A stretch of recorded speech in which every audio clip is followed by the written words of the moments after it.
నమస్తే. Jubilee hills ఉప ఎన్నికకు సమయం దగ్గర పడతా ఉంది. అధికారంలో ఉన్నటువంటి కాంగ్రెస్ పార్టీ నుంచి ఆశావాహుల సంఖ్య రోజు రోజుకు పెరిగిపోతూ ఉంది. చాలామంది జూబ్లీ హిల్స్ ఉప ఎన్నికల్లో తమ సత్తా చూపెడతాను, తమకే టికెట్ కావాలంటూ కాంగ్రెస్ పార్టీ అధిష్టానం పైన ప్రెషర్ తీసుకొస్తూ ఉన్నారు. వాళ్ళకు సంబంధించినటువంటి గాడ్ ఫాదర్ల చుట్టూ ప్రదక్షిణలు చేస్తూ ఉన్నారు. కొంతమంది గాంధీ భవన్ చుట్టూ తిరుగుతూ ఉంటే, కొంతమంది ఏకంగా ఢిల్లీకే పోయి వాళ్ళకి టికెట్ ఇవ్వాలంటూ ఢిల్లీలో ఉన్నటువంటి పెద్దలను కలిసేటువంటి ప్రయత్నం చేస్తూ ఉన్నారు.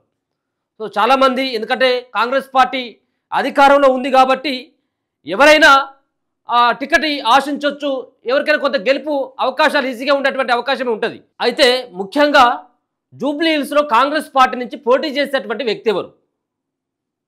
ఇప్పటికే బీఆర్ఎస్ పార్టీ నుంచి మాగంటి కుటుంబానికే టికెట్ ఇస్తామని చెప్పేసి కేటీఆర్ ప్రచారం చేస్తూ ఉన్నాడు. ఒక పక్కన బీఆర్ఎస్ పార్టీ శ్రేణులంతా కూడా ఆ బీఆర్ఎస్ పార్టీ అభ్యర్థికి గెలుపు కోసం వాళ్ళంతా తిరుగుతూ ఉన్నారు. మరో పక్కన కాంగ్రెస్ పార్టీ సైతం కూడా అందరికంటే ముందుగానే ప్రచారాన్ని మొదలుపెట్టింది.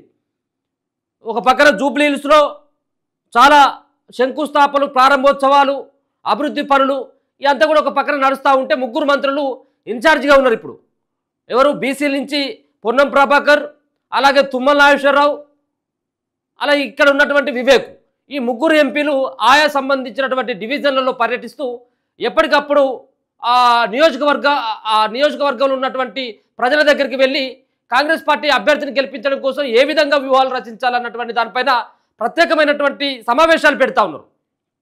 సో ఇక్కడ అసలైనటువంటి యుద్ధం ఇప్పుడే మొదలైపోయింది కాంగ్రెస్ పార్టీకి. ముఖ్యంగా కాంగ్రెస్ పార్టీకి అభ్యర్థి ఎంపికలో ఇప్పటికే దీంట్లో ఎవరు పెడితే బాగుంటుంది, ఎవరిని పెడితే బాగుంటుంది, సామాజిక సమీకరణాలను చూడాలా, లేకపోతుంటే రాజకీయ అనుభవం చూడాలా, లేకపోతుంటే స్థానికతని ఆధారంగా చేసుకొని చూడాలా అన్నటువంటి దానిపైన మల్లగుల్లలు పడుతూ ఉన్నది. గతంలో ఇదే జూబ్లీ హిల్స్ నుంచి పోటీ చేసి ఓడిపోయిండు అజరుద్దీన్. మరి రానున్నటువంటి జిహెచ్ఎంసీ ఎన్నికలు ఉన్నాయి. జూబ్లీ హిల్స్ ఉప ఎన్నికల్లో కాంగ్రెస్ పార్టీ కనుక ఓడిపోతే ఈ ప్రభావం జిహెచ్ఎంసీ మీద పడుతుందని చెప్పేసి రేవంత్ రెడ్డి గారు ఇప్పటికే ఈ ఎన్నికలను ప్రతిష్టాత్మకంగా తీసుకున్నాడు. సో ఒక పక్కన గెలుపు గుర్రాలకే అవకాశం ఇవ్వాలంటూ ఇద్దరు పేర్లను రేవంత్ రెడ్డి ప్రపోజల్ చేసినట్టుగా తెలుస్తూ ఉన్నది. దాంట్లో దానం నాగేందర్ అండ్ నవీన్ యాదవ్. సో ఇద్దరు బీసీల పట్ల రేవంత్ రెడ్డి వాళ్ళకు సపోర్ట్ చేస్తున్నట్టుగా తెలుస్తూ ఉన్నది. ఇక మరో పక్కన ఇక్కడ ఉన్నటువంటి ఎవరైతే కొత్తగా పేరు వినపడతా ఉన్నది, గతంలో సిఎన్ రెడ్డి పేరు కూడా వినపడ్డది. సో ఆయన కూడా ఆ లైన్లో ఉన్నాడు. సో కానీ రేవంత్ రెడ్డి దానం నాగేందర్ ఆయన నవీన్ యాదవ్కి టికెట్ ఇవ్వాలి, బీసీ వాదం బలంగా వినపడతా ఉన్నటువంటి తరుణంలో వాళ్ళ వైపున ఆయన ఉంటే, కొత్తగా అంజన్ కుమార్ యాదవ్ వచ్చి చేరిండు ఇలా. సో అంజన్ కుమార్ యాదవ్ ఎందుకోసం చేరిండు, ఎందుకోసం నాకు టికెట్ ఇవ్వాలని చెప్పేసి కోరుతా ఉన్నాడు. సో అంజన్ కుమార్ యాదవ్కు ఉన్నటువంటి బ్యాక్గ్రౌండ్ ఏంటి అన్నటువంటి విషయాలు ఒకసారి తెలుసుకున్నటువంటి ప్రయత్నం చేద్దాం. సో అంజన్ కుమార్ యాదవ్ గతంలో 2023 ఎన్నికల్లో ముషరాబాద్ నుంచి పోటీ చేసిండు. ముషరాబాద్లో 2023లో కాంగ్రెస్ పార్టీ బీఫామ్ పైన పోటీ చేస్తే ఓడిపోయిండు. అలాగే 2014 ఎన్నికల్లో ఓడిపోయిండు, 2019 ఎన్నికల్లో ఓడిపోయిండు. 2 సార్లు కూడా సికింద్రాబాద్ ఎంపీగా పోటీ చేసిండు 2014 అండ్ 19లో. అయినప్పటికీ కాంగ్రెస్ పార్టీ అధిష్టానం నమ్మి ఏం చేసింది, 2023లో ఎంపీగా పోటీ చేస్తే ఓడిపోతూ ఉన్నాం కాబట్టి ఒక ముషరాబాద్ నియోజకవర్గాన్ని పట్టుకుంటే గెలుస్తాం కావచ్చు అని చెప్పేసి అభిప్రాయపడ్డటువంటి అంజన్ కుమార్ యాదవ్కి కాంగ్రెస్ పార్టీ కాదనకుండా ఆయన యొక్క ఏజ్ను అలాగే పార్టీకి చేసినటువంటి సేవలను గుర్తించి మూడోసారి కూడా ఆయనకు ఎమ్మెల్యేగా అవకాశం ఇచ్చింది. దాంట్లో కూడా ముషరాబాద్లో ఓడిపోయిండు. సో ముషరాబాద్లో ఓడిపోయిన తర్వాత కేవలం ఆయనకు ఉన్నటువంటి బ్యాక్గ్రౌండ్ చెప్తా ఉన్నా, గతంలో ఆ పీరియడ్లో రాజశేఖర్ రెడ్డి పీరియడ్లో పనిచేసిండు ఆయన. అప్పుడు 2004 నుంచి 2009 దాకా రాజశేఖర్ రెడ్డి పీరియడ్లో. కానీ ఇక దాని తర్వాత ఇక లేదు, ఇక అప్పటి నుంచి కనుమరుగైపోయింది. మొన్న జరిగినటువంటి ఎన్నికల్లో కూడా ఓడిపోయాడు. కాంగ్రెస్ పార్టీ ప్రభావం అంతగా కనపడ్డప్పటికీ ఓడిపోయాడు. ఇక ఓడిపోయినప్పటికీ కూడా వాళ్ళ కొడుకు అయినటువంటి అనిల్ కుమార్ యాదవ్, అంజన్ కుమార్ యాదవ్ యొక్క కొడుకు అనిల్ కుమార్ యాదవ్కి ఎంపీ రాజ్యసభ ఇచ్చిండు.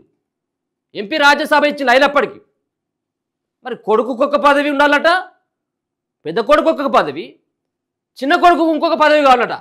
ఒక చైర్మన్ పదవి ఒకటి కావాలని చెప్పేసి మళ్ళీ అడిగిండు మొన్న. ఆయన పేరు అరవింద్ కుమార్ యాదవ్. అంజన్ కుమార్ యాదవ్ యొక్క కొడుకు అరవింద్ కుమార్ యాదవ్. చిన్న అబ్బాయికి ఇంకొక పదవి కావాలంటాడు ఆయనకు, చైర్మన్ పదవి. సరే అది ఇంకా మరి వచ్చేటువంటి ఇంకా నామినేటెడ్ పోస్టులు ఉన్నాయి కాబట్టి దాంట్లో ఇంకేమైనా ఇస్తారో కూడా చూడాలి అది కూడా. సో దాని తర్వాత ఇప్పుడు మళ్ళీ ఈయనకు ఏం కావాలి, ఇప్పుడు జూబ్లీహిల్స్ ఉప ఎన్నికల్లో పోటీ చేసేటువంటి అవకాశం ఇచ్చి దాంట్లో గెలిస్తే మంత్రి పదవి ఇవ్వాలట. ఇక కాంగ్రెస్ పార్టీలో ఇక మునగాళ్ళు ఎవరు లేరు. ఇక కాంగ్రెస్ పార్టీలో పనిచేసేటువంటి వ్యక్తులు ఎవరు లేరు. ఇక కేవలం అంజన్ కుమార్ యాదవ్ యొక్క వాళ్ళ ఫ్యామిలీ ఉన్నది, వాళ్ళకే అన్ని పదవులు ఇవ్వాలట. ఇది ఎక్కడి న్యాయం? ఇదేంటిది ఇది? ఇప్పుడు గతంలో నవీన్ యాదవ్కి టికెట్ అక్కడ రాకపోయినా కానీ అది వేరే రకంగా పార్టీని నమ్ముకొని ఉన్నాడు. నవీన్ యాదవ్ కూడా మీ సామాజిక వర్గమే కదా, యాదవ సామాజిక వర్గం, బీసీ సామాజిక వర్గమే కదా. సో ఆయనకి ఇవ్వాలని చెప్పేసి అనాలి. ఈయనే లేదు ఆయనకి ఇస్తావు, నాకు రాకపోయినా పర్వాలేదు, నవీన్ యాదవ్కు రావద్దు అన్నటువంటి దానిపైన ఆయన మొండి పట్టుతోటి ఉన్నాడు అనేది తెలుస్తూ ఉన్నది. సో కాబట్టి నవీన్ యాదవ్ ప్లేస్లో నేను కూడా యాదవే కాబట్టి నాకే ఇవ్వాలి అని చెప్పేసి ఆయన అధిష్టానం పైన ప్రెషర్ ఒత్తిడి తీసుకొచ్చేటువంటి ప్రయత్నం చేస్తున్నాడట. ఒకసారి ఇప్పుడు ఇంతకుముందు నేను మాట్లాడినట్టుగా చూస్తే 2014 నుంచి ఇప్పటి వరకు అంటే దరిదాపుగా 10 సంవత్సరాల కాడి నుంచి అసలు ఏ పదవి లేదు ఎవరికి, అంజన్ కుమార్ యాదవ్కి ఏ పదవి లేదంటే టికెట్లు ఇచ్చిళ్ళు ఓడిపోయాడు. అది ఎవరు చేస్తారు? ఇక అది టికెట్లు ఇచ్చి ఓడిపోయిన తర్వాత పదవులు ఇవ్వాలంటే ఇప్పుడు మరి కాంగ్రెస్ పార్టీలో ఆయా సంబంధించినటువంటి నియోజకవర్గాల్లో ఓడిపోయినటువంటి వాళ్ళకు కూడా పదవులు తీసుకొచ్చి ఇవ్వాలి. సరే అయినా కానీ కొడుకు పదవి ఇచ్చినా కానీ కొడుకు ఇచ్చినా కానీ పదవి సరిపోదట. నాకు కావాలి, ఎమ్మెల్యేగా గెలవాలి, నేను మంత్రి కావాలి అంటాడు ఈయన. సో అదొక అంశం. అయితే మరో పక్కన ఈ జూబ్లీహిల్స్లో ఇప్పటికే వాళ్ళు మంత్రులు కూడా అనౌన్స్మెంట్ ప్రతిసారి చేస్తూ ఉన్నారు. వాళ్ళు పర్యటన చేస్తూ లోకల్లో ఉన్నటువంటి అభ్యర్థులకు ఇస్తాం రకరకాలైనటువంటి ప్రచారం అవుతా ఉంది. చిరంజీవి అంటా ఉన్నాడు, నాగార్జున అంటా ఉన్నాడు, లేకపోతే చౌదరి అంటా ఉన్నారు, కమ్మాయిన్ అంటా ఉన్నారు, కాపాయిన్ అంటా ఉన్నారు. ఏంటిదని చెప్పేసి అడిగినప్పుడు దానికి సమాధానంగా ఎవరికి లేదు, ఇక్కడ ఉన్నటువంటి నియోజకవర్గ స్థానికులకే మేము టికెట్ ఇస్తామని చెప్పేసి వాళ్ళే ఇచ్చినప్పటికీ అంజన్ కుమార్ ఏ విధంగా స్థానికుడు? మరి సికింద్రాబాద్లో పోటీ, సరే సికింద్రాబాదు పార్లమెంటు పరిధిలోకి వచ్చినప్పటికి కూడా జూబ్లీహిల్స్ ఇప్పుడు అక్కడి నుంచి నువ్వు వచ్చి ఇక్కడ పోటీ చేసేదానికంటే ఇదే నియోజకవర్గాన్ని పట్టుకొని ఉన్నటువంటి నవీన్ యాదవ్ బెటరే కదా. ఆయన కూడా యాదవ్ సామాజిక వర్గమే, మీ కాంగ్రెస్ పార్టీలో ఉన్నటువంటి వ్యక్తి కదా.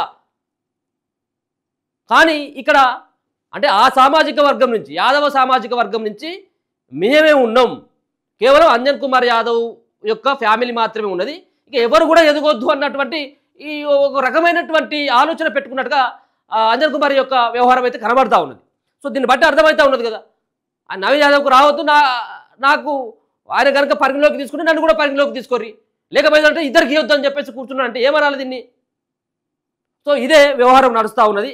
సో రేవంత్ రెడ్డి కనీసం అంజన్ కుమార్ ఇచ్చినటువంటి ప్రపోజల్ని కూడా కనీసం ఆయన చూసినటువంటి పరిస్థితులు లేడు. అంజన్ కుమార్కి ఆల్రెడీ తేల్చి చెప్పేసినట అటువంటి ఆశలు ఏం పెట్టుకోకొని, అయినా కానీ ఆయన ప్రయత్నం ఆయన చేస్తూ ఉన్నాడు.